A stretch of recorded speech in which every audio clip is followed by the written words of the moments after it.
This is Viva Fry. I'm Dr. Peter McCullough. This is Tom Luongo. This is Chuck Prodnick. This is Alex Kreiner. Hey, this is Brad Wall. This is JP Sears. Hi, this is Frank Peretti. This is Tammy Peterson. This is Danielle Smith. This is James Lindsay. Hey, this is Brett Kissel, and you're listening to the Shaun Newman Podcast. Welcome to the podcast, folks. Happy Wednesday. How's everybody doing today? Man, I'm going to be very curious your thoughts on today's episode. Obviously, I have a copy of the book sitting here, and just going to be curious if you know, it sparks anything from all you parents out there. I guess I'll wait and see. Before we get to today's episode, how about we talk a little precious metals, shall we? A little silver gold bull. Well, the number of ounces of silver needed to buy an ounce of gold at now 30-year highs. It's a bargain price when compared to gold. And it is the perfect time to protect a portion of your savings with silver. And at Silver Gold Bull, they have a wide variety of best value silver for every budget. Simply text or email Grahame for details. It's all down in the show notes. You should really head over to silvergoldbull.ca or .com and check out everything they got to offer.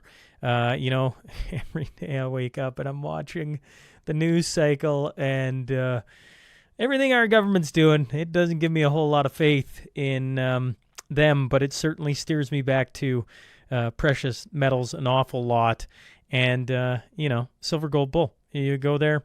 Any purchases you make, just make sure to reference the Shaun Newman Podcast. You can also get in touch with Grahame. It's all down in the show notes, and he'll answer all your questions.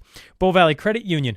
Well, buying and selling Bitcoin has never been easier, and that's something to say here in Canada after Eva Chipiak and all that. And I have my own story of trying to do it through a different bank. And, you know, in walks Bow Valley Credit Union, and they are championing it. They've developed the first in Canada Bitcoin gateway. With just a few clicks, you can buy Bitcoin directly from your Bow Valley Credit Union account.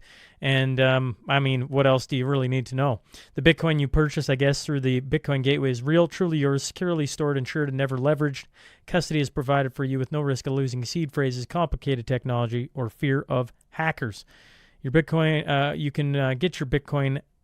You can start your Bitcoin gateway account, dear me, at bowvalleycu.com. Once again, that's all down in the show notes as well. So if you're looking for information, just head there.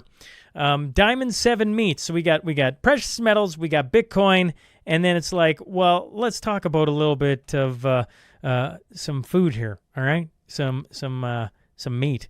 Well, Lloydminster, you're tired of the big chain stores? Discover Diamond 7 Meats, family-run business. You can you can trust who's been serving our community for the past 26-plus years. In all the conversations I've had with their staff, they kept repeating how important their values of honesty and integrity are while serving our community. I'm always interested in places you go that can, like, distill some information for you, you know? Like, you walk into the superstore and you're like, I don't know, do I want a sirloin? Do I want that kind? Do I, you know? And they got a ton of knowledge sitting at Diamond 7 Meats. You can call them right now, 306-825-9718, and you can be like, hey, I'm looking for this, and they're probably going to ask you, well, what type of thickness do you want? Do you want that? Do you want this? Why are you doing it that way? On and on and on. So that's a cool feature of them. You can call and get things cut to exactly how you want, or you can just stop in. They're found on Highway 17 and 67th Street North, and see what they got in freezer for you.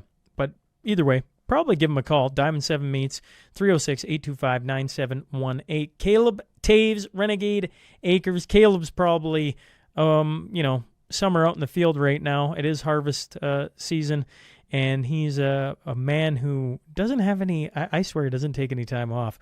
If it's concrete you're looking at, Renegade Acres and Caleb Taves, they do a fantastic job. And he's given his spot over to the Community Spotlight. So the MASH Spiel is coming January 17th to Kalmar, Alberta. So that is something to pay attention for, folks. That's January 17th, Saturday, January 17th. We're having a bond spiel for the mashup. We had all the details almost ironed out, and then, of course, we changed the date because of the UCP AGM, so pay attention for more details coming on that. The Cornerstone Forum, before I get there, Quick Dick McDick is live in Lashburn, November 22nd. You can get tickets for that at showpass.com/Lashburn. So Quick Dick is helping raise money, coming in to help raise money for a new school playground for the J.H. Moore Elementary School in Lashburn. So that is November 22nd. And I'll be in attendance for that. Looking forward to running into Quick Dick. And if you've ever seen him live, he is, he's pretty electric. That should be a fun night and hopefully raise some money for a good cause. And then the Cornerstone Forum is coming back March 28th, 2026 in Calgary, Alberta. Yes, more details are coming, but for now, mark your calendars. March 28th, 2026 in Calgary, Alberta. If you're listening or watching on Spotify, Apple, YouTube, Rumble, make sure to subscribe. Make sure to leave a review. If you're on X, hit retweet. If you like the show, share with a friend. All right? Now, let's get on to that tale of the tape.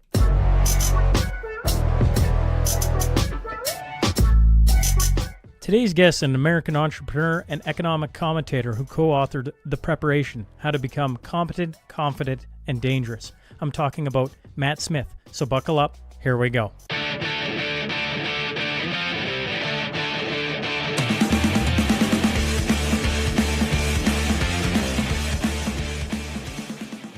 Welcome to the Shaun Newman Podcast. Today I'm joined by Matt Smith. Matt, thank you for doing this.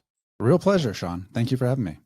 I was saying, before we got started, like I got to have your son on, and he was in the middle of the preparation, and it was my brother who had started following him, and that's where it came into my light. And I've had Doug on before, and so I started reading his writings. I'm like, this is super interesting. So I had him on, and I was telling you, and I'll say it live on air, I feel like he'll be a cornerstone guest at some point. For those who don't know, I put on an annual event called the Cornerstone Forum. And, you look for, I do 5 podcasts a week. So, you extrapolate that over a year and that's, 200 and some, and depending on holidays and a couple other things, but over 200. And then, I try and pull out some of the minds that I'm like, holy man, more people need to interact with this person. And with Maxim, I remember thinking, and I still think it, I'm like, he's a few years away from being on the stage. I just think what he's doing with his life is very unusual compared to most young kids. And so that is where this conversation, is going because of your book, The Preparation, which now is written and is out. And so regardless, that is my intro statement, I guess. Matt, you've never been on the show before. So before we get into the preparation and the book, how about you tell the audience a little bit about yourself? And yeah, I'd just love to hear, a little bit more about who you are.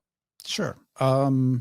Well, I'm a serial entrepreneur. I mean, everything I've done my entire life is start businesses, build them. Some succeed, some failed, sold a couple, still have a couple.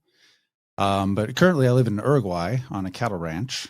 And I guess if I've always preferred to stay in the background my entire life, except for where I stepped out of that in the last few years is with doing this podcast with Doug Casey. Doug, who's kind of my personal hero and a longtime friend of mine. I met him first, I think, in 2007, and we've done a lot of interesting things together for sure over the years. But, during COVID, I just, we were all kind of locked down, wasn't anything to do. And I thought, hey, Doug, maybe we should just start doing a podcast where I'll just have the same conversation with you I normally would alone, but we'll just record it and we won't do nothing fancy. We'll do it on Zoom. It'll be super easy for you. And I'm just going to ask you questions. And so people could, because I think Doug's like a fountain of wisdom. And it's really important I think Doug has a lot of wisdom to share with the world. So basically that was my whole goal with those podcasts. It's called Doug Casey's Take. So I do that. And we've got a Substack called Crisis Investing, where we basically, Doug is known for being a legendary speculator. And, we're in this big resource boom right now. And so we're trying to help investors position themselves accordingly. But right now, these days, I do the podcast with Doug. We have the newsletter, and I'm a cattle rancher. Yeah, with the relationship, that's how I stumbled on you. As I listened to a bunch of your guys' podcasts, which I found fascinating. That's I've been fortunate enough to get to sit with Doug on several occasions and pick his thoughts and pick his brain. You get to do it a heck of a lot more often than I do. For where I want to take today's conversation, I interviewed a lady named Tanya Aubie. Now, this is like, we're on episode 900 and change. We're going back to episode like 100 and some. And she was a lady who, at the time, was the youngest lady to circumnavigate the world solo. And the story read that her father dropped her off in the New York harbor. She'd sailed one summer before with him. They weren't like this avid sailing family, and he basically kicked her out on this boat and said, come back in a year, or come back when you're done, type thing. And I was like, I can't imagine being a father and doing that. I see danger in the open sea, and I know for sailors, there's danger there, but there's a lot more calm waters at times as well. And I just don't fully understand that because I'm not a seafarer. So when I talked to Maxim, and now the book's finally out, I'm like, I'm curious, as a father who said, son, don't take the path where you go to college and you go on all these things. Try and be something different. Here's what I think would work, and together we'll put together, what becomes the preparation. I was just curious, father to father, like, was that an easy thing? Was it, maybe I see danger differently than you, living in Uruguay and being a well-traveled guy, talking to Doug Casey all the time, who's traveled immensely. Was this, I don't know, walk me through it, I guess. Well, I think it goes back to basically parenting in general. Where your kids are, you notice that you constantly have to readjust your strategy with your kids so that they still grow. Right? I mean, you go from the point where they literally can't crawl yet, and you can just put them on the floor and it's safe. You don't have to worry about anything, to the point where they start crawling around and grabbing onto stuff, and then they become a danger to themselves and others, but you constantly have to adapt your strategy. So like what allows them to grow? And a big part of that is you have to create vacuums for them to step into, as they, but they can dress them. They get to a point where they can dress themselves, but it's easier and faster maybe if you do it for them, right? But like, it's not a good idea. Like you need them to do it themselves, and so you have to create space for them to do it. And the whole parenting road is like that. You got to create vacuums of space so that they can develop further. Otherwise, you stunt their growth. And I think broadly, our society has infantilized people and made it so that they don't grow, because we don't create vacuums for the kids to become adults. And a big part of the preparation, it definitely creates vacuums for them, but I think it's not out of proportion at all with what has traditionally been done. This infantilization is very new, where we tell people they shouldn't do it. Basically, our society today, our kids today, are the most surveilled, tracked, scheduled, basically imprisoned generation ever to exist. I mean, they can't go play outside without being hassled. Oftentimes, I mean, I had the police called on me for my kids walking when I lived in Denver, for walking to the park together when they were, I don't know, let's say 10 and 12, the park just on the street, like a quarter mile away, but some neighbor who saw them walking alone thought, oh my God, this must be dangerous. A very safe neighborhood. So this infantilization is a big problem, and it basically keeps kids from growing up, and it makes them so they're certainly not prepared for the world at large. So I think you have to manage the danger. I mean, there is real risk in some of the absolutely. But I don't think with anything that, listen, Max did the sailing thing, part of one of his cycles, and we can get into the preparation, how it's structured. But basically, for one of the cycles, he did do sailing, and he did it in the Falkland Islands, which is basically being thrown in the deep end, and then through the Strait of Magellan. So that was quite an adventure for him, and quite, I guess, dangerous, but definitely exciting for him, and like a real rite of passage. So it was really good for him. But I knew he was with one of the best high latitude captains on earth. Like, it's as safe as he could be in that situation. But he was definitely learned sailing the hard way, the fast way, the deep water way, I guess. Yeah, I am going to, like when I read this book, and I want to put it up on screen because there we go, folks. Okay, could see it. I was saying to my brothers, like I don't know why. I'm like, it came in the mail. Thank you for sending it. My pleasure. I got it, and I'm like, this is like a beautiful book. Like it is. There's lots. I get sent lots of different things. I just like it. And then as I started to read it, as a man closing in on 40, 3 young kids, it just speaks to things I wish I would have read at a younger age. Now, I mean, I can wish I'd played, go back in time and had this book sitting there so I could read it and think about some things. But who knows if I even would have picked it up in the first place. Now, as an older man, certainly having to do things a little differently because I can't just go off and do a cycle. I got kids and everything going on.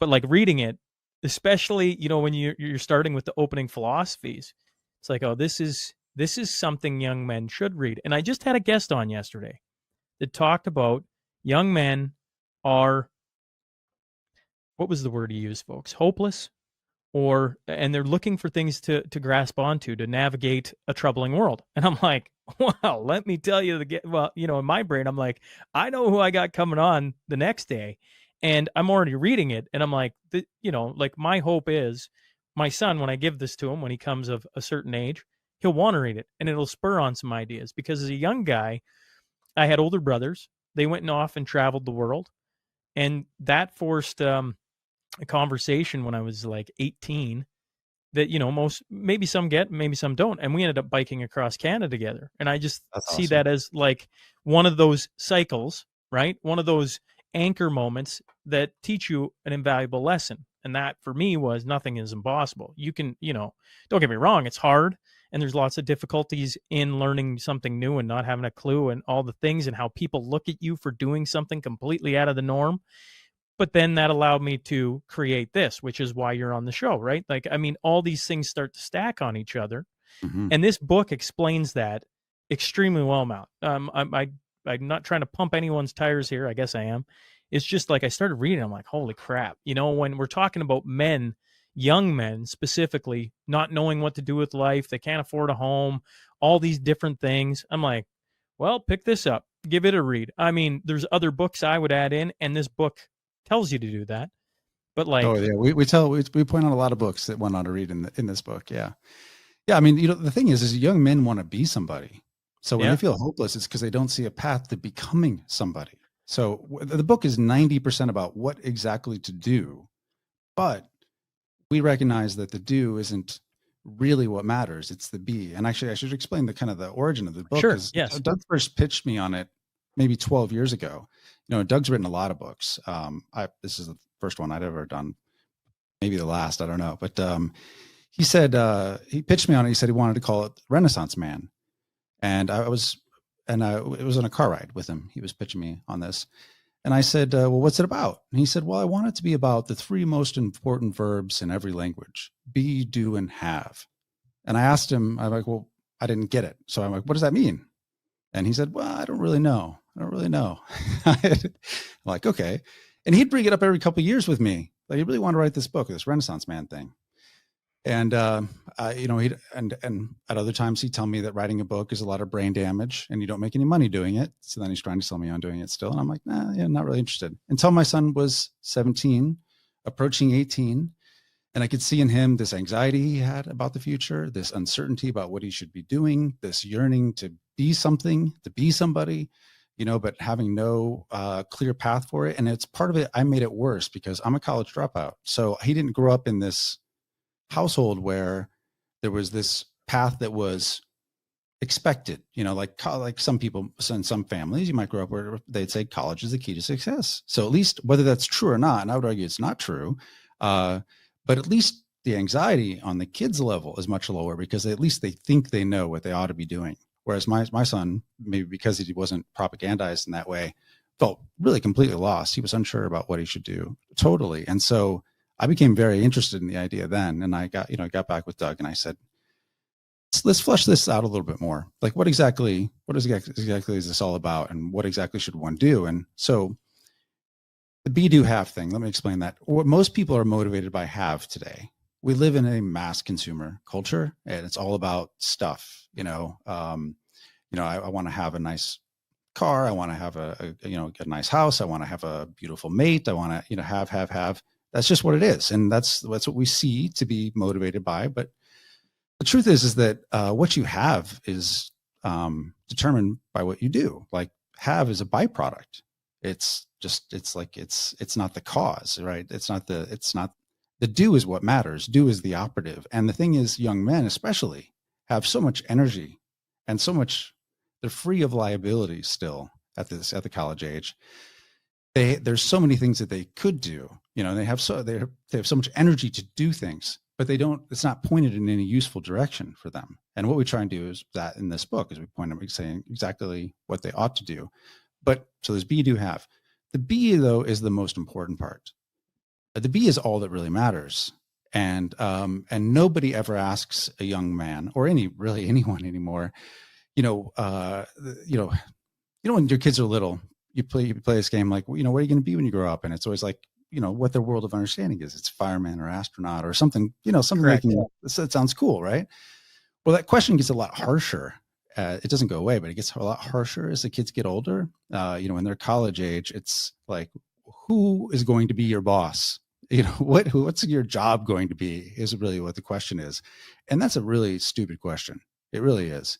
First of all, it's not a very good desirable goal is to be to say, I want to be an accountant for the rest of my life when you're 18 years old. I mean, how the hell could you even know that that's something a worthwhile pursuit? Just like your kids would think astronaut's a great idea when they're 4, or Spider-Man, I mean, it's like, they don't even understand anything about the world yet, but we're expecting them to choose the occupation they want. And the occupation really doesn't matter that much. There's lots of ways to make money. There's lots of jobs that one could have. The question we should ask young men especially is, what kind of man do you want to become? What kind of man? What are the character traits of the man you want to be? What substance is really there? That and that is way more motivating. In the same way for your little kids, like being Spider-Man might be sound really cool. Well, if you get a young man thinking about what kind of man they want to be, that does motivate them in a very interesting way. And so we basically plant the seed of be very strongly in the beginning of the book, or the first part of the book, so that, and actually help them go through kind of where they develop their own personal code. And I can explain more of that later if you want, but just on that, Matt, one of the things that I really enjoy about that train of thinking is, I think at some point, and, does it happen at 13? Does it happen at 25? You take your pick. Does it happen later? But that question is what eventually we all fall on, I feel like, where it's like, who the heck do I want to be? What, and you do a very good job of pointing to historical figures and at what age they take on extreme responsibility. And that, in our society, we live under mom and dad's wing, and it just keeps getting later and later. It used to be younger and younger. I come from a settler community, and when you read the old stories, by 14, 12, there's some stories out there where you're like, wow, they were what do we do with our 12-year-olds? And this is something for a young man to pick up and contemplate some very deep questions. But if you solve that and realize, if I march to my own beat, if I become who I'm okay with, and people don't like that, who cares? Doesn't matter to you. Yeah, right. It doesn't matter. Yep. I think it's a very, very, very good chapters in the very beginning. Sorry. Thank you. Yeah, no, I think the B thing it is all that really matters. It is the thing that motivates you. And it is the thing at the end of the day that you can stand fast on. And I think that, all the problems that we see manifested in the world in recent years wouldn't exist if more men at least had a firm understanding of themselves and had really knew who they wanted to be and were behaving in the way that they want, of the man that they wanted to be would behave. They would have drawn a line in the sand for some of this nonsense that we've had to experience. But most of them instead, what they do is if you don't define this for yourself, you end up just going with the flow, because you don't have any moral basis for yourself to stand on to say, no, this is a line I will not cross. I don't do these kinds of things, so I'm not going to do this. And the reason that young people, and historically young men, were able to do these what seem like extraordinary things to us now is simply because that potential exists, but we unnecessarily infantilize them. We feel like child labor is a bad thing, and make it harder and harder for kids to get even the silly jobs that probably I had when I was a kid, delivering newspapers starting at 9. I mean, that kind of thing. I mean, I would even feel weird about my kids doing that when they were 9 years old, getting up every morning and, at 5 a.m. or, well, the paper said to be delivered by 7 for me, every day. And no matter what the weather was, but I think I would have felt a little weird about that even when my kids were 9, my kids doing that, even though I did that. But that's crazy. It's a crazy thought to think that they're not capable of it. Well, they certainly are capable the more we give him my son at, was that 9? Yeah, well, he's 9 now. So his old babysitter needed to clean up poop in the backyard. And she asked if Shay'd be interested in the job. And I said, oh, I'll ask him. I'm not going to say he has to go do this if he wants to do it. He's like, well, do I get to make money? I'm like, well, yeah, that's what's implied. And so he went, and I picked up dog poop a lot. And his technique at 9, Matt, was impressive. I was like, I would have never thought to have done it like that. I was actually thoroughly impressed. I'm like, don't get me wrong. He needs a little bit of guidance on making sure he gets everything and all that stuff. So I went there to just be a comforting presence, if you would. But watching him pick up dog poop, I know is a silly job, but somebody was paying him for it. And I was thoroughly impressed at how he did it. Like, I was like, just watching a younger mind look at it and go, no, I'm not touching that. Yeah, how do I solve this problem? How do I solve this problem? And he solved it quite well. He had a technique that I was like, man, I just learned something. Isn't that a wild thought that a 9-year-old could teach you something so simple as dog poop cleanup? Yeah, man, give him a job, give him responsibility. I'm very pro responsibility, personal responsibility, and like your kids thrive under that. Young men especially thrive under responsibility, and we just, for some reason, there's a tendency not to hand it over. I don't really know what it is. Certainly, the institutions make it very difficult. School does that. College makes it worse, I think. But yeah, they love responsibility. Actually, they thrive under responsibility. I have so I come from a family of 5. There's four other siblings, sorry. And when I look at this, I go, I have one brother who knew exactly what they wanted to do. At a young age, off he went, became an engineer. And I look at my wife, when I met her in college, she knew exactly what she wanted to do, and I always admired it. I was just like, how do you know? Like, how do you know what you want to do? Like, I just can't. I want to do everything, and yet I know that's not a great path. Or at least at the time, I didn't think that was a great path because I'm like, I don't know how that's going to pay the bills, because I can't this is what I want to do. And, as an older guy, or I guess late into my 20s, I picked up a book. Maybe I was early 30s now. It might have been early 30s, if I'm honest with myself. I picked up a book, 12 Rules to Life by Jordan Peterson, and it started to put together puzzle pieces. And, this book, I'm like, it's kind of a bit of Jordan Peterson of some things you really need to think about. But then the thing I really enjoy about it, I mean, I enjoyed the entire thing, but towards the end, and maybe even through the middle of it, it gives you things you could actually just go do and a little bit of outline. Does it give you all the answers? Certainly not. But it gives you some things to think on with the philosophical, if you would. The philosophical is really important. And that's what Jordan Peterson did. It gave you some very practical things, like clean your room. Oh yeah, that makes sense if I started doing that and just see what happens. This is more of a hands-on, I think. And I don't know if you'd agree with that thought. Yeah, that's the idea. I mean, and I would say that I remember when Maxim read or actually listened to the audiobook of Jordan Peterson's book, 12 Rules for Life, it was amazing to watch the effect it had on him. Like he started just cleaning up everywhere, why? Because the idea of responsibility makes you feel powerful, and so that's called to you. Like it says, no, you can change this. Like you can do something about this situation. You don't like it. That's your fault. You can fix it. And that's empowering to people who basically find themselves, teenage angst or frustration is so common. So, especially at that age, they there's all kinds of things that they don't like about what's happening around them. But the idea that, no, that's your fault. You can do something about it too. Let me show you. That's pretty exciting, actually. Personal agency is empowering. So, yeah, I think so. What our goal with the book was to say, because under Doug's core thesis was that college for him, he went, unlike me, he is not a college dropout. He's highly educated. He went to Georgetown. Back when, college was still everyone would have said it was definitely the way to go. And even then he says it was a misallocation of his time and his parents' money, is the way he said it back then.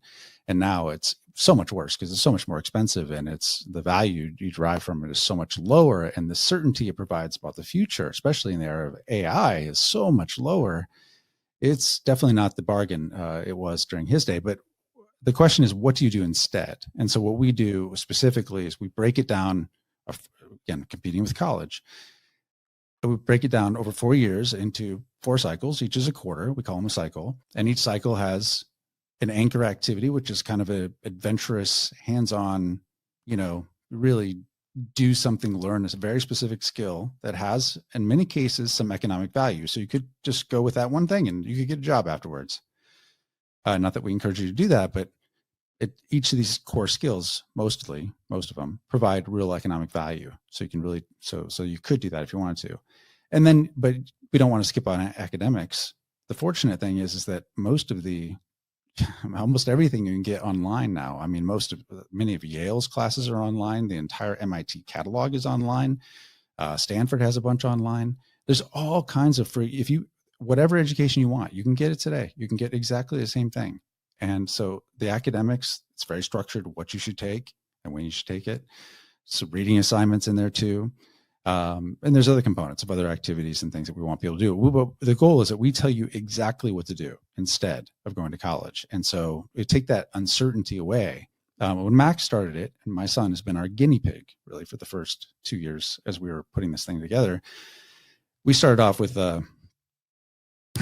basically what you could put on a napkin, as far as like the games, activities, and occupations that Doug thought every man should be able to do these things or have some skill in these few categories. Started with that. That's what Maxim started with.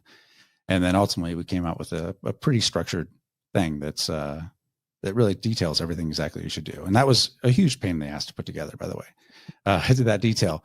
But I think that makes it way more useful for people, because it doesn't just fill you with good ideas. It actually empowers a young person to know what to do, and do is what the thing that's in their power, like do changes them. So we want them they should devote most of their energy to doing. Yeah. Well, that's why I bring up, it reminded me a bit of Jordan Peterson, because it gives you a lot of things to go stew on, but then it gives you the practical application of, no, you should actually go do. And you're probably going to be paralyzed. Well, how do I do it? And then it just lays it out. It's like, well, this is how it worked for Maxim. This is what we did. This is how you could start. This is relatively the cost of what you're going to incur, so you got to add that in as well. And, I just hope I'm not gushing over it too much. I watched an interview. I forget who you did it with. And the guy was saying, I was like, man, he really likes the book. I wonder what was in the, and then of course I started reading it. I'm like, I get it. I'm like, as a guy who went to college, now I didn't want to go to college when I first graduated. I don't know where that train of thought would ever got me. But fortunately for me, not unfortunately, fortunately for me, a coach that I'd played hockey for reached out and set me off on a different path. And that led me to playing hockey in college and all the different things. In this, I go back to my siblings. There was 5 of us. One knew at least, and I guess I can't speak for Dust, but I felt like he knew exactly what he wanted to do, and he went and did it. Whereas I went to college, and I remember being in like my sitting with the advisor, and she's like, well, what do you want to do? And I'm like, I have no idea. Yeah. Okay, well then just take a whole bunch of courses and see what you like. Yeah. I'm like, all right, that sounds good to me, and so I slowly found a path, and then I graduated. And it's almost a disheartening thing to go, I don't know if I ever, I have a degree in history. Now, I really like history, and there's nothing wrong with that. But that degree has translated to 0 when it comes to my working life, Yeah. And so you think of all the money and time. Now, I had a different reason for going. It was hockey. And so that's certainly there's going to be that case study for a lot of people that sports takes them to different places. But like I look at my other siblings, and they're business owners. They do a lot of great stuff, but the story is kind of similar. There's a whole bunch of young men who don't know what they want to do. And this book, when you start reading it, I feel like it's not going to tell you it's not like, here, you should go be an astronaut, but it's going to give you something to think on, and then to go do for a course of time that might be like, no, I actually want to be an engineer, and I'm going to go off and do that. And that is okay. Actually, I thought I could be wrong. Maybe you'll correct me on this. At the start, it talks about basically there's a lot of useless things in college. It doesn't mean that all of college is useless, because there are some certain occupations that if you go do it and that's what you want to do, that's cool. But you should really give some thought to who you want to be, and then here's some things that you could go do to try and, what's the word I'm looking for? Develop who you want to be, maybe, is the way to put it. I think the key thing is we're trying to shift the orientation from figuring out what you want to do to be able to pay the rent when you grow up to what kind of man you want to be. And, the other thing that young men don't have today, and this is a huge negative for our society, I think, is that there's no rite of passage. There's no hero's journey. There's none of that. And so there's always this lack of self that, that people, that young men emerge into adulthood without like a clear understanding that they're ready for it, that they're worthy of it, that they know what to do with it. I mean, so this solves that. I mean, and it's also very exciting to young men. I mean, they want that hero's journey. They want that rite of passage. I still want that hero's journey. I don't think you lose that. I don't think it's just a young man thing. I think we all have that. Yeah, I think we do. But I think there's a calling to you until you feel like you've done it. That you've gone away and you've come back and renewed or knew something else, something other than what you started with. Until you have done something like that, I feel like, that's going to be an aching, empty hole in every young man's heart. Yeah, I would agree. I wasn't going to write in the book because my goal was, eventually I'm just going to hand this off to my oldest, and then hopefully, my other kids as well. But I'm like, I'm going to forget all these things that I'm enjoying. One of the things on the podcast that I've tried to do is, I know I ask stupid questions. There is no stupid question, but I don't know what I don't know. Yeah. So I have to. You have a line in here. You quote Epictetus a lot, and I hope I'm saying that. It's Epictetus. Of course, I get that wrong. Yeah, it's all right. That's all right. He says, if you want to improve, be content to be thought foolish and stupid. And I'm like, yeah, right. If you want to learn, you got to ask questions. You got to be curious. You got to find out how things actually work. And you can't act like you know it, because how the heck on earth would you know it if you've never done it? And there's just, once again, a ton of that in here that I'm like, this is brilliant for young men, specifically young men in the way my brain thinks, to wrestle with and to be okay with and develop who they are. One of the ironic thing is when you're a kid, like everything you do when you try and do, like, for example, I was just teaching last week my daughter, who's 17, to drive a manual transmission. Okay. So because to get a driver's license here in Uruguay, you can't get it until you're 18, and it's done with a manual transmission. So that's just how she has to be able to do that. She can drive an automatic, but so you know how that experience can be. And so we were practicing going uphill, right? Which is that you learn that basically you can do pretty much anything. And of course, she'd messed up, as everyone would, like the first time you did it. I remember learning, I screwed it up. But you feel so embarrassed when you did it. You feel like, I can't believe I should do better. And there's this weird thing when you're young, you feel like, you feel embarrassed by these things. Like it takes a lot. I don't know if I could feel embarrassed by anything at this point. I'm 50 now. Like I don't get embarrassed anymore. It's just weird. It goes away. But like when you're young, you're so afraid of it. So it holds you back from throwing yourself into these new experiences because you expect you're going to look stupid because you're not competent. Well, listen, the way you get competent is you just have to be foolish at first. That's just how you learn things.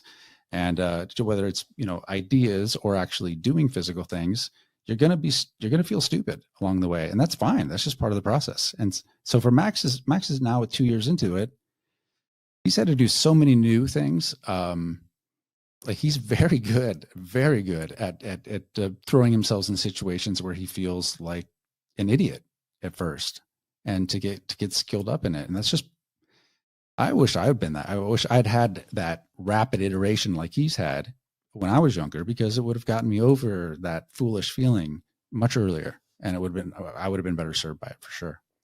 Yeah. Well, I just go back to Biking Canada. We went We were not cyclists. We'd never done anything like that. We bought all the kits, that they told us to buy. And in the first mile, we popped a tire and well, what are we going to do? Well, there's nobody here to help us. Well, we better fix the tire. Well, how do we fix the tire? We're going to learn because there's nothing we could do. Nobody we could call. And so you fix the tire. And then you're like, oh, that wasn't so bad. And then you fix probably no less than 100 tires across Canada, right? And things happen. And those little skills teach you more than just fixing a tire. And so when you enter into anything you don't know a whole lot about, and you go into that uncomfortable position, it's not that long until you start to feel comfortable. And then it's not that long after you start to learn a ton, and it teaches you just as much about the skill as it does about yourself on the way to approach so much more. And like, I was thinking, when my nephew graduated, I think we got him a piece of silver, I want to say a knife, and there was something else. And the reason I bring it up is I'm like, a graduation gift, it might be a day late because they might already decided their path ahead. But this book, I was thinking about it, like, it's probably something I'm going to give to a lot of young men. If they, because I always thought a piece of silver will give them something to think about. Why did he give me a chunk of silver? What does that even mean? Yeah, it does raise questions, but doesn't provide answers. Right. So, and this, if they're willing to pick it up and spend, like, is it a 1,000-page book? No, it's quite easy to read. Going to force you to confront a few things about yourself and maybe get their brain ticking in a different way than anything in the world. Not anything in the world. I'm sure there's other literature, but anything that's come across my desk other than Jordan Peterson, and that's a thick read. This is a little more hands-on. I think, man, this would be a great graduation gift. Yeah, I mean, I know a lot of people that have done exactly what you're suggesting. They just give it to the young men that they know in their lives, whether they be children, nephews, neighbor kids, so I've heard a lot of that from people, and that's really gratifying to hear because the goal with it, because there's no money in books, that's not the motivation. And Doug and I have enough. That's not the motivation. The motivation primarily for me was my son's particular problem, and trying to solve that. But that, once I saw that the effect it was having, it became very clear that if we could codify it, if we could structure it clear enough and make it accessible enough, then it could be really useful to a lot of people. So that's the goal with it. And I mean, most parents who have read it, I mean, the buyers of it, let's be honest, are parents. They're not grandparents. They're not there's one practical reason for that. I mean, what 17-year-old even has a credit card that they can go and buy it, I mean, and are they looking, do they even understand what the world of possibilities is? Probably not. So most of them are parents, and that gives it to those are obviously parents who are concerned about, their kids and want to make sure that they have the awareness of all the options that are out there. So they get it, and then they try to get them to read it. And the question was, will it work though? Will you actually get them to read it? And I remember there was one father who was emailing me, and he was, really trying to get his son to read it, really, really trying. And he said, but the kid didn't immediately bite on it. And so he was like, yeah, I don't know, maybe I can schedule a call with Maxim, and maybe if Maxim talks to him, because, people don't listen to their parents always. But a couple of days later, he sent me a text message that he got the night before from his son. And I wish I had it right in front of me. He said it was from his son thanking his dad for getting him the book. Actually, I might be able to find it if you give me a second. Yeah, for sure. He said this is what the father said to me. This is a text message from his son the night before. He said, "Thank you for buying me the preparation. I started reading it, and it's really powerful. I honestly couldn't put the book down." So he didn't need to talk to Maxim. And we did try to make the hardcover, and it's so expensive. I understand this, but this is how much it costs to print. And the vast majority of all the money goes to Amazon because we self-publish this thing, and they print it. But we tried to make the hardcover like Lure, tried to make it beautiful. No, it is beautiful. So when it got in someone's hands, they'd be like, well, I haven't held anything like this before. And then maybe you would create enough curiosity, they'd open it, look at it, and they say, this is different. I mean, what are all these QR codes about? Just if nothing else, it would just be different, stand out as different, and it would draw them in slowly. That was the goal. But so we thought, if you're trying to get a young person to read it, you need, sometimes the person they want advice from least is their parents, so when they tell them they read a book, the last thing they want to do is read that book. So we tried to make it as a lure, and it does seem to work. Well, it is a beautiful book. The thing you said there was, will it work? And so on this side, living through COVID in Canada was an experience, and it taught me a lot about myself, and so then you go like, how can we ensure that things get better in society? And I don't know where other people got to, but my summarization of it is like, well, the individual needs to get better. They need to clean up their room. They need to 100%. they need to get to where they have a line in the sand. No, we're not doing that.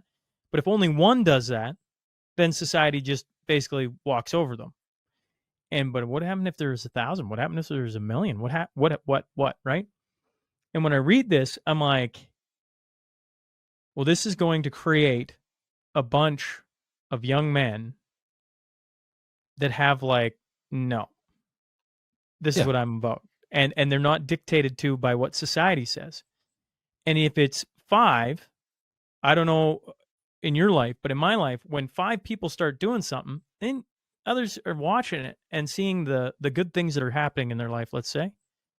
Like, well, that's interesting. What did they do? Well, it's simple. They read a book, or they, where did they get those ideas from? And I can see how that could spread very rapidly. To me, that's Jordan Peterson. He wrote a book that had a lot of meaning in it, and it spread like wildfire. So when I see the book and you go, oh, it's, it costs a lot and all these different things, I'm like, well, it isn't $1,000 book. It's like, it's not that expensive, folks. It's not that expensive, Matt. To be honest, the hardcover for a book is $100. But I will say the Kindle, if you can get on Kindle for free, if you're a Kindle Unlimited subscriber. So it is available in free and cheaper versions. But you're right. The hardcover, that more version, it's $99. Yeah. But the thing is, I'm like, look at what we spend money on these days. And if you think about that, it's like $100. Don't get me wrong. Am I dropping $100 on every book? Well, no. But when I look at this, I go, I'll probably drop $100 on this a few times, because I got nieces and nephews and my own kids. And to have one of their own, I'm like, I think it would be very interesting to see what happens. To me, there's enough in the pages that I'm like, yeah, this makes sense. And I want to give them some value. And I think there's a lot of value in that $100. That's just my own personal opinion. Well, I'll let other people who pick it up and go on to spend the $100, they can yell at me or go, no, you're right. But I look at it and I go, in our world and the value of money these days, $100, are you going to drop that on every book? No, probably not. But this book, the hardcover specifically, I'm like, yeah, this makes a lot of sense, especially for a father with young kids. And one of the things I wanted to ask you about, because this has been talked to me immensely about finding a mentor, right? You need to find mentors. And so my brain's always, well, like, what's a mentor? And, well, okay. And you have a chapter on it, forget mentors, find a patron. Would you mind explaining that to the audience? Yeah, there's 2 things I'm trying to accomplish with this chapter. And the first thing is that the younger generation has been set up against the older generations. You see all this like conflict between boomers and millennials, and definitely Gen Z, where, I think the boomers think that the kids are dumb, and the kids blame the boomers for the world, not being so easy for them. And I think it's all nonsense. There are some structural issues, and every generation looks at the younger generations like, what's wrong with these kids? Like these are normal tendencies. But I think this younger generation is less comfortable with older people than other generations have been. They've been more isolated from them than has ever happened before. So they don't feel comfortable interacting with them, and they don't see benefit in interacting with them. So I'm trying to dispel this myth that you should stay in your generation, or that your generation is going to be where the great value comes to in your life. I mean, the most important relationships in my life have been intergenerational. Like Doug with me. Doug was my like personal hero long before I ever got to meet him in person. That was just because he changed the way I thought about stuff that was very important to me. And it couldn't have come from somebody in my generation. It couldn't have come. And likewise, I have most of my employees are millennials. And I think they're great. People would shit on millennials all the time, and I say I don't have that opinion of them. To me, they're like a weird they're like boomers, but with experiences instead of Cadillacs. I mean, it's like the same thing. So I understand them, and I respect them, and I think they're good people on both sides of it. So I'm trying to dispel this. I'm trying to help young people understand that the older generation can be of huge value for them in helping them understand the world around them, and opening doors for them, and helping them recognize opportunities, and actually even providing them with opportunities potentially.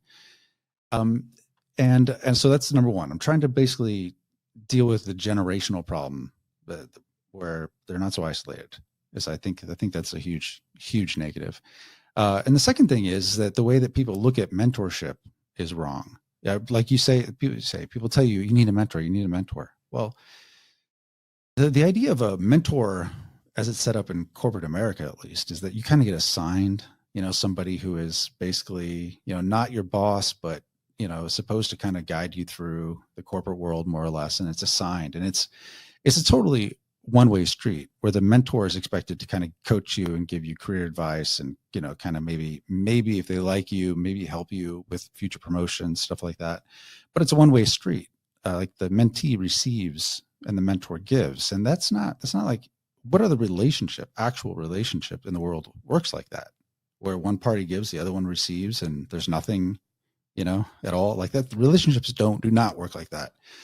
So I just use the example of what was very common and part of the really civic structure in ancient Rome, and that's this patron-client relationship. This can put the wrong ideas in people's heads about exactly just calling it a patron. But this was a very common part of civil society, as I said, in ancient Rome, and it was where usually somebody who's more successful, certainly older, who had status in society, would see some young and up-and-coming person that had a lot of potential, but did not come from the right families to be part of the aristocracy or whatever, and would take a particular interest in that person and say, hey, you know what, I will provide you, and this was a very formal thing, I would provide you basically my veil of protection, more or less. Like, people know that you're with me now, and so they're not going to mess with you. And in exchange, I expect you to take my interests as your own. Like, you should be concerned about the things that I'm concerned about. You should try and, if there's a problem you see I would expect that you're trying to help me solve that problem. And there was this really, like I said, it was kind of a formal thing, but it was different in every case, exactly the way it manifested. But what it did is it glued the society together. Like, intergenerational stuff does that, so that the young had a buy-in with the system that made sense for them to succeed. And they saw value from the system, continuing on, because, hey, if I'm on this guy's team, then when he succeeds, I win too. I'm on the right side of things, I guess. So, so it's called a patron-client relationship. And I would really describe, I used to call Doug my mentor forever. That's what I would call it, because it's kind of the default.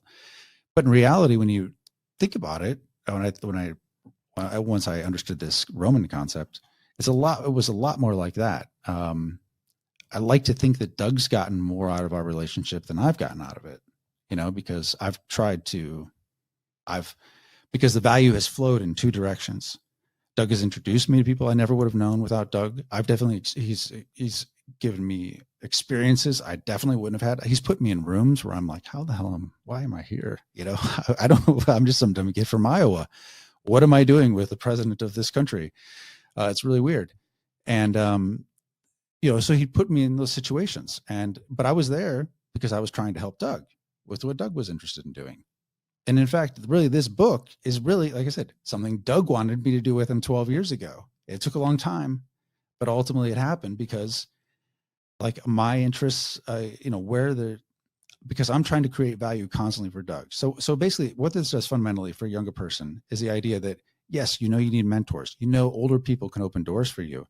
Older people have an abundance of opportunities and a scarcity of like the energy and time to take advantage of those opportunities.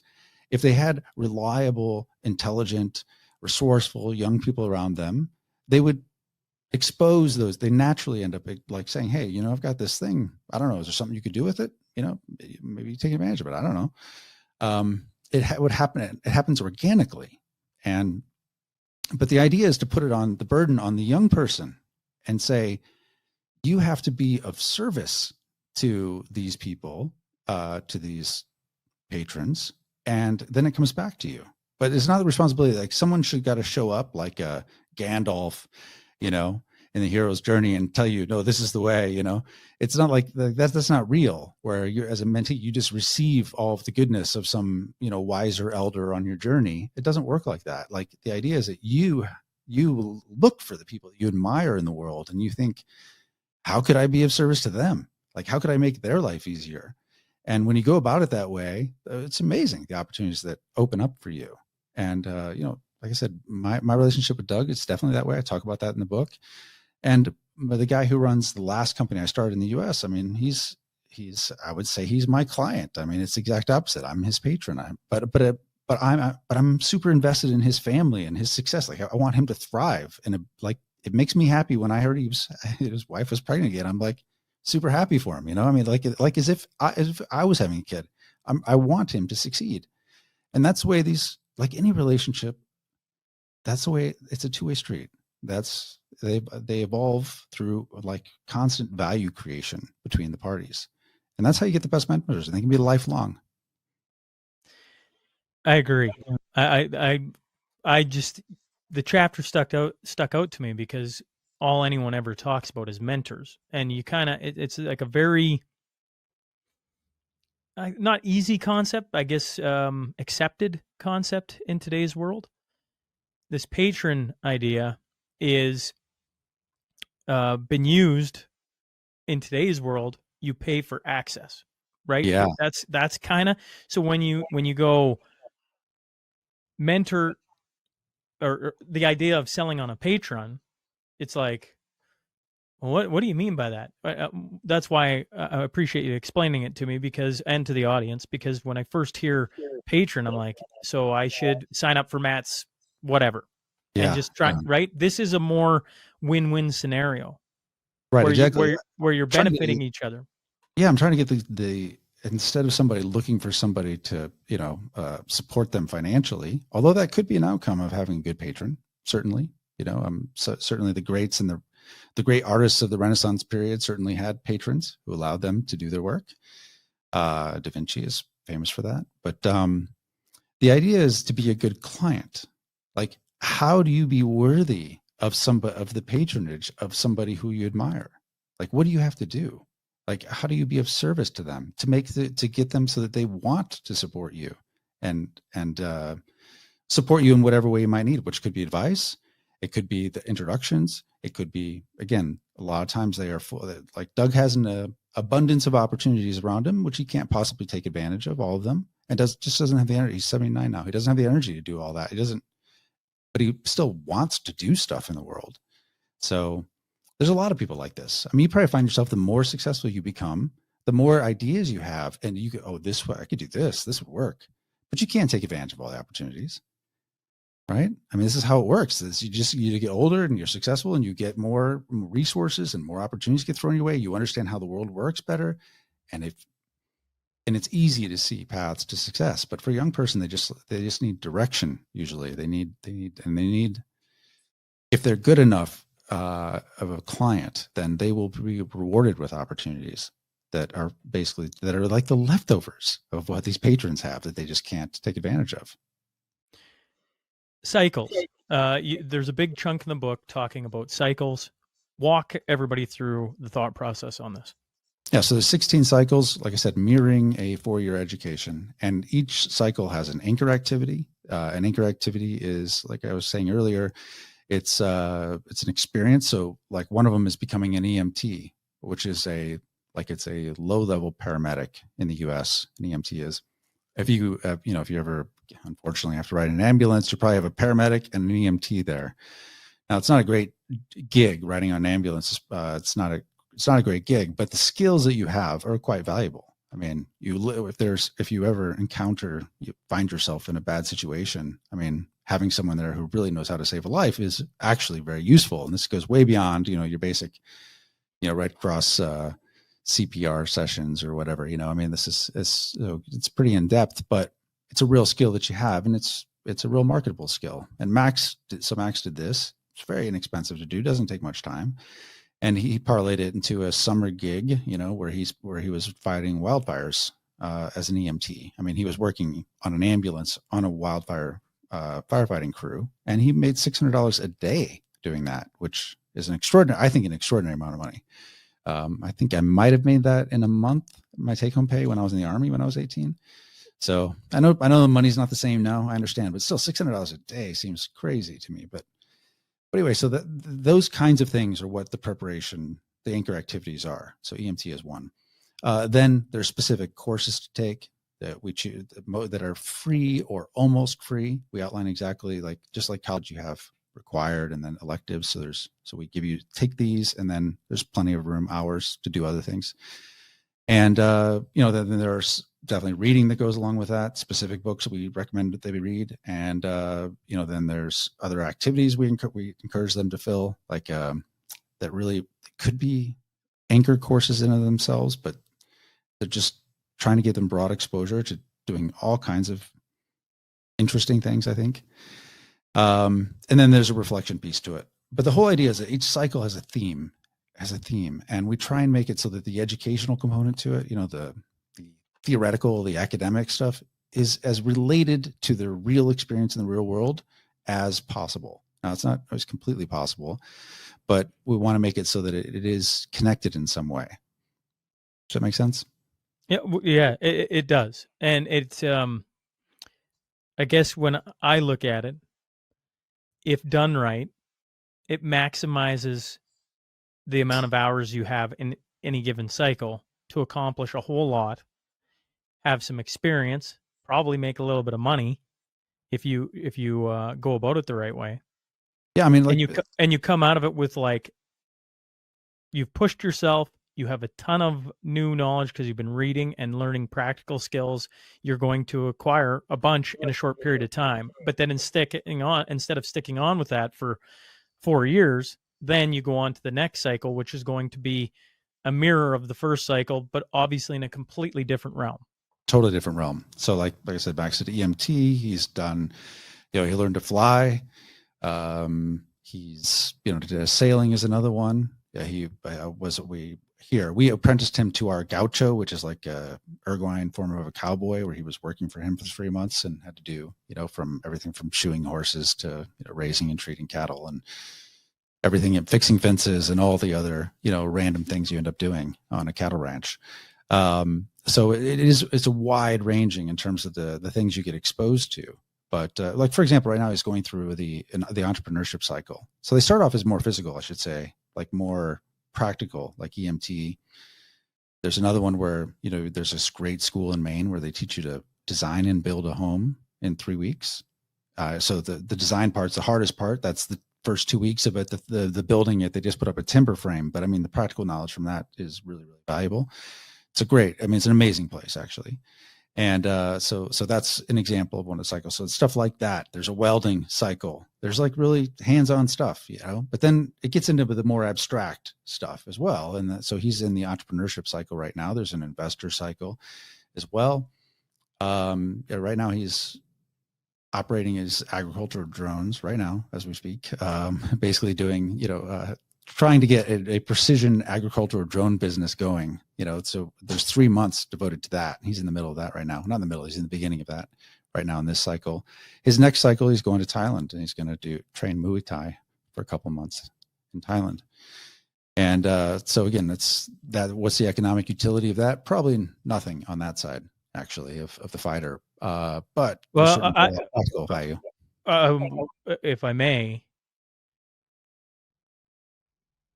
having the confidence to be able to handle yourself as a man in dangerous situations, I see immense value in that. Like, Yeah, I just mean you immense. can't get a job. I just mean you can't get a job. Like, there's not a job that's going to come from that. Whereas a lot of the other ones, there are very specifically ways to make money. Sure. Each one. Yeah. I always go back to Biking Canada. No job was coming from that, but what it taught me on how to be, about myself, and then going into uncomfortable situations and a bunch of other things. Becoming resourceful, right? Like, how do you solve this particular problem that happened today, right? I mean, that's a hard thing. Having somebody try and knock your head off, and then learning how to defend that, and on and on. No. I got too many people listening to this show. They know who they are. They're into jiu-jitsu, and have been begun to start choking me out all over again. So that's been a fun thing. But starting to understand how to defend yourself is, well, it makes you a dangerous man. It just does. And there is need for that more and more in our society. It's never gone away. We've just forgotten about it. Yeah, I totally agree. I mean, the subtitle of the book is How to Become Competent, Confident, and Dangerous. And by dangerous, we definitely mean your ability to defend yourself. I mean, one of the activities that we encourage people to do throughout is martial arts as something you're doing on the side to the major cycles. But there is one cycle where there's a fighting cycle, basically, where you just devote a few months to it. And Max has been doing Brazilian jiu-jitsu and kickboxing along the way for the last couple of years. But this is an intense camp essentially in Thailand, and you can do it for almost nothing. It's so cheap there.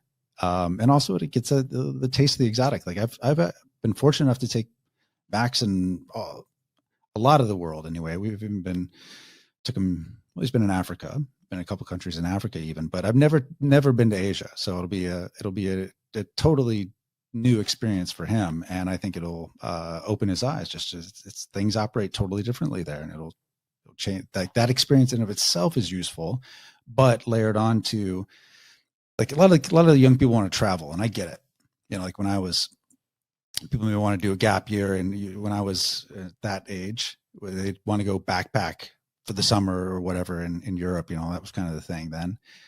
The problem is, and I think that's all fine. There's nothing really wrong with it exactly, but you're kind of traveling without a purpose. Without a thing you're trying to accomplish along the way. And I think that's so much better if you can layer in some real hardcore learning into it. So you walk away with something. I mean, you walk away a different person. I mean, that cycling thing is an example of that. Like a lot of ways you could have toured across Canada, right? But that way, that specific way creates all kinds of built-in challenges that force you to kind of learn a lot about yourself and develop skills. Yeah, yes, I agree. Having a fixed point of where you're trying to get to, once you identify that, you'll be amazed at what you can accomplish. And so I think the cycles define a point of where you're trying to get to. And then, you get to there, quickly, in my opinion. 3 months isn't a long time from where I sit. And you come out of it forcing yourself to change because you're acquiring so much in such a short period of time.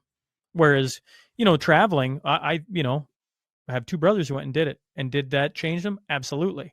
And I'd be curious their thoughts on, just traveling, just that in itself. Is that enough? Because it's going to teach you a ton about yourself, right? Different languages, different customs, countries, all the things. But if your purpose, if that's your intended journey, if you add a little bit more purpose into it, what else can you accomplish?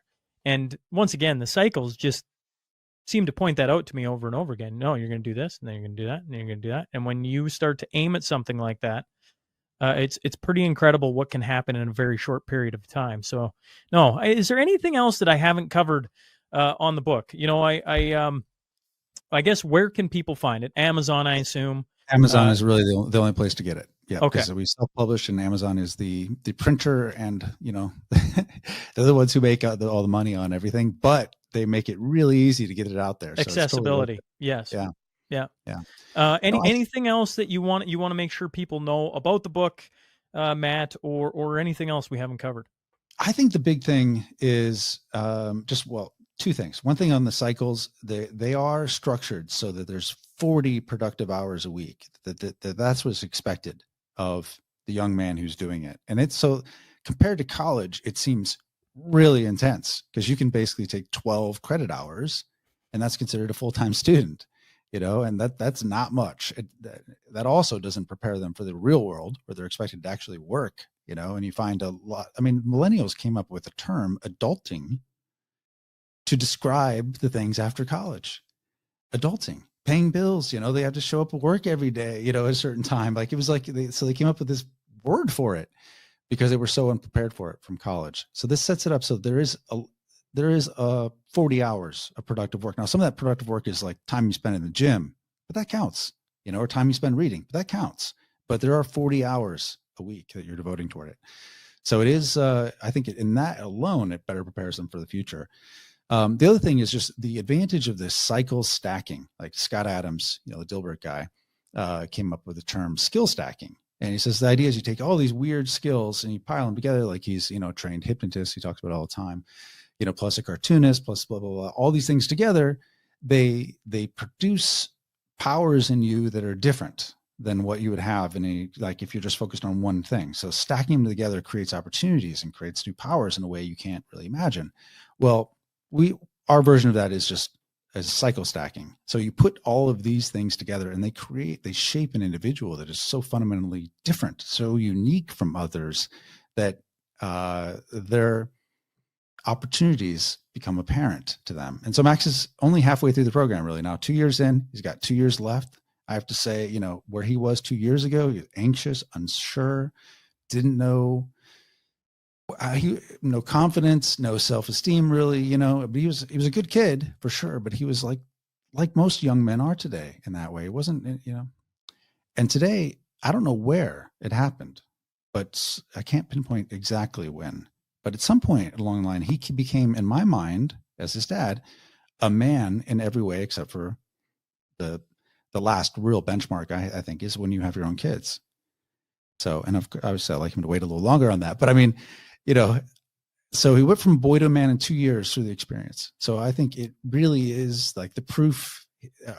Thank God he was our beta tester, our guinea pig, because we wouldn't have, I wouldn't have had any confidence whatsoever to put the book out if it hadn't been tested, if I hadn't seen it for myself. And he's an incredible young man. Not to say he still doesn't have a lot of room to the male brain doesn't even fully develop until you're 25. I mean, that's just the way it is, so he has room still to grow. Absolutely. But he is on a far better track than I was and than Doug was. And if we had it all to do over again, both of us would do this. Yeah. The room to grow or needs to grow more. I sit here and I go, I'm still growing and I hope to grow until I'm 78 or 92 or whatever date the big man comes to grab me.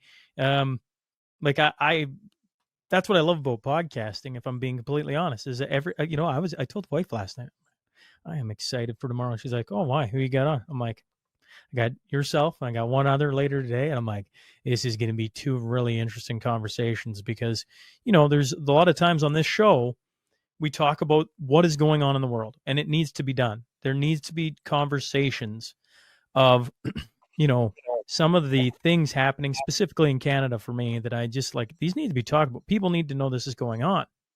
But then I'm constantly looking for, there are solutions to these problems.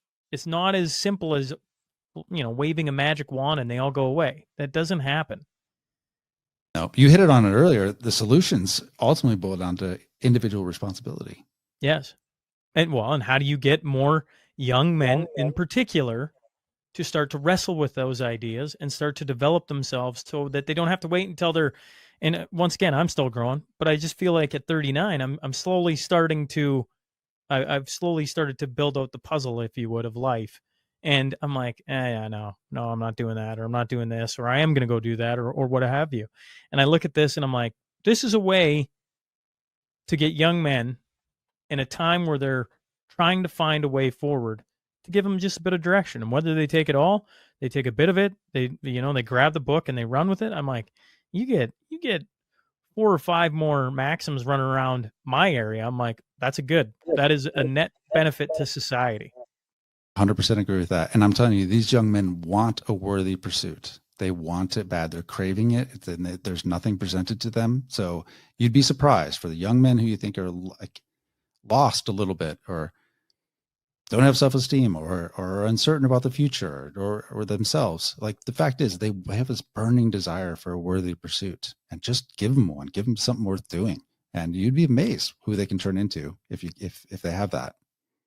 I appreciate you coming on, Matt, and doing this. Once again, I appreciate you sending me the hardcover too, because I'm not a great reader of PDFs online. I don't know, right? So when this came in the mail, I was like, oh my goodness! Like, I love a hardcover book. It's something that my audience can take it or leave it. I just see a lot of value in the pages that I've in going through it. And I think others will as well. I'm already thinking of, at what point do I introduce this book to my son? But he's 9, so there's a few years to go. Yeah. But I would say probably earlier than you think. One of the biggest things I've learned from this is that I was gearing it specifically toward Maxim and the age he was. But ever since COVID, I've homeschooled him. Like, you can become a private pilot when you're 15 years old. That's sooner than you can get a driver's license. Like, why wouldn't, there's so many things that you can do at a younger age. So you certainly could do it earlier rather than later. And at the same time, I've gotten 3 emails from people in their 70s that are retired. They're like, I'm going to do this. I'm not kidding. So yeah, it kind of crosses the generational span, I think, more than I thought it would. Well, I appreciate you coming on, and you've got a guy who is excited about the book. I assume there will be others, but appreciate you coming on and giving me some time today. Well, thank you. And I really appreciate your endorsement of the book. It means